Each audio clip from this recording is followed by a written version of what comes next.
Bigong makalapit sa US Embassy ang mga aktivista para magprotesta laban sa PAC Silica. May panawagan din sila sa Kongreso, imbestigahan ang proyekto. Narito ang agenda report ni Chill Emprido. Dinatinag ng malakas na buhos ng ulan ang pagmarcha ng grupong bayan sa kahabaan ng Calao Avenue sa Maynila. Target nilang magprotesta sa harap ng US Embassy pero hindi na sila nakarating matapos harangin ng mga pulis. Mariing kinokondena ng mga rallyista ang anilay patuloy na pakikialam ng Estados Unidos sa Pilipinas.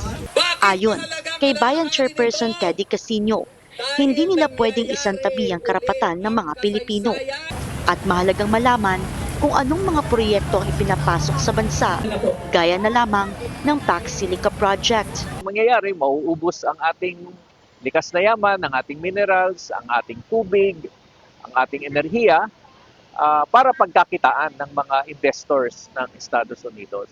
So, gusto lang natin ipaalala sa ating mamamayan, sino ba ang kadil natin dito sa PAC Silica. At hindi ito ang unang beses na tayo ay niloko ng Estados Unidos. Malamang, hindi ito ang magiging huling beses. Marami-rami na rin daw ang lumapit sa grupo para humingi ng tulong dahil sa epekto ng proyekto sa kanilang kabuhayan. Kaya nga natin nagdesisyon tayong tutulan yan dahil ang lumapit sa atin mismo yung mga residente ng Tarlac. Hindi lang mga magsasaka, yung mga AITA. Pinapaalis na sila sa kanilang lugar sa hindi maipaliwanag na dahilan.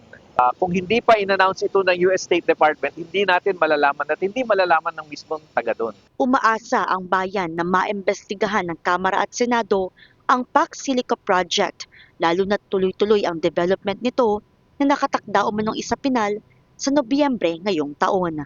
Para sa agenda, Chill Emprido, Billionaire News Channel.